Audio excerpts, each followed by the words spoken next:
Why invest in illiquid assets? Today we're exploring a topic that's often misunderstood but increasingly relevant for long-term investors: illiquid assets. What are they? Why are investors turning to them? And what are the risks that you should be aware of? Illiquid assets are investments that can't be quickly converted to cash. You can't sell them on demand like a public stock or bond. These include things like private equity, private debt, real estate, infrastructure, and farmland. Welcome to the channel. My name is Eric Silvaggi. I'm a wealth advisor with Aegis Wealth Management, a part of Wellington Altus Private Wealth.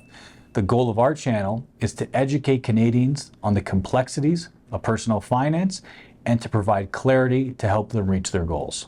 If you're new to the channel, please make sure to subscribe and click the like button. So why do investors take on this lack of liquidity? The main reason is the illiquidity premium, the extra returns investors expect in exchange for locking up their money for longer periods.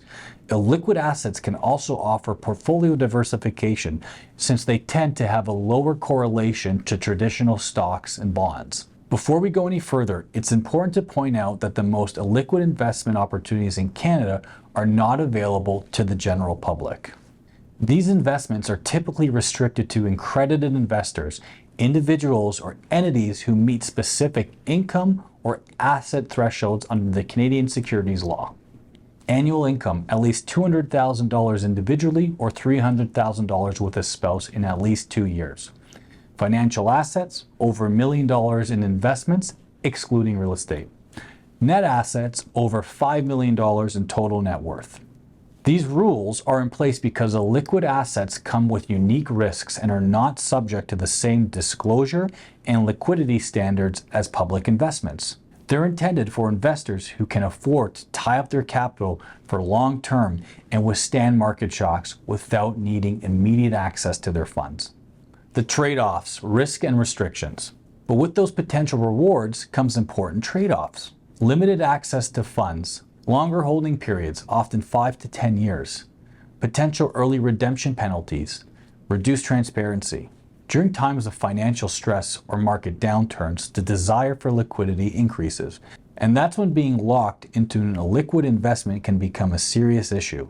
Key liquidity terms investors should understand. If you're considering investing in illiquid assets, you need to understand the rules and mechanics of accessing your money. Here are some key features you may encounter. Redemption windows. You can only redeem at a set time, often monthly or quarterly. Notification periods. Advance notice, sometimes 30 to 90 days, is required to redeem. Redemption limits. Funds may only allow a certain percentage, example 5%, to be redeemed each quarter. Settlement days. It may take up to 100 days to receive your cash after redemption is accepted. Hard lockups. No redemptions allowed for a fixed term, typically 5 to 7 years. Soft lockups. Early redemptions allowed, but at a penalty, reducing your returns. Gating. In a liquidity crisis, managers can pause all redemptions to protect the fund. Redemption notes, and an important caution. In some cases, if a fund can't meet redemptions in cash, they may issue a redemption note instead.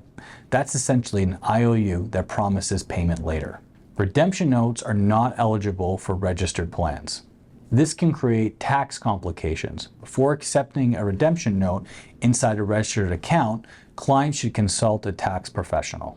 Suitability. Who should and shouldn't invest in illiquid assets? These types of investments are not for everyone. Your age, account type, and cash flow needs all matter. Is the client approaching or in retirement? Will the account be passed to an estate soon? Will mandatory RIF payments be affected? Are there other liquid assets in a portfolio to meet unexpected needs? For example, a 70-year-old client investing in a 10-year private equity fund may face serious liquidity challenges if they need to access their capital or make RIF withdrawals. Best practices: how to manage illiquidity risk. Here's how investors and advisors can mitigate the risks of illiquid assets.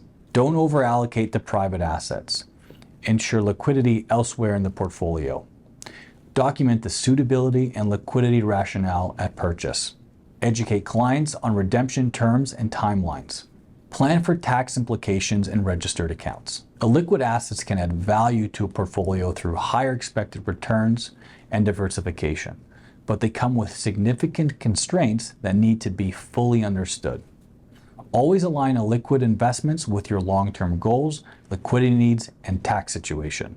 If you're considering adding these to your portfolio, speak with a licensed advisor who can assess their suitability for your overall plan. If you found this video helpful, make sure to like, subscribe, and share with others who are exploring advanced investment strategies.